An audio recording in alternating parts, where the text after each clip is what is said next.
याद है तुझे वो पहली मुलाकात का लम्हा, जब हंस कर कहा था हम साथ चलेंगे हर हर में।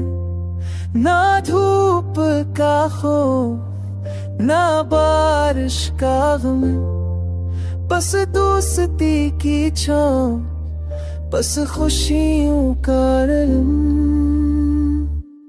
मुश्किल में हाथ थामना, जख्मों पर मरहम रखना, अंधेरों में चिराग बनना, टूटे दिल को संभालना।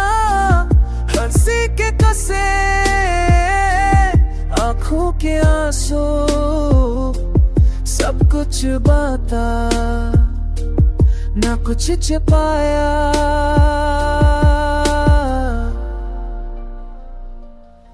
वक्त के तूफान आए, रास्ते बदल जाए, पर ये वादा है तुझे कभी ना छोड़ेंगे।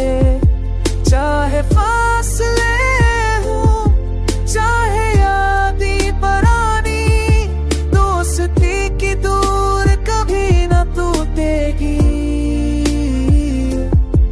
ये कहानी सुनहरी रहेगी।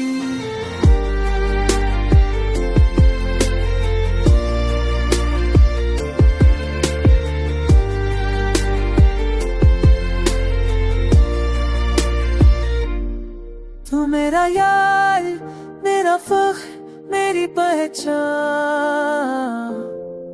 जिंदगी की किताब में तो सबसे खूबसूरत इनवार। जब तक सांसें है, जब तो धड़कन बाकी है, दोस्ती का ये रिश्ता हमें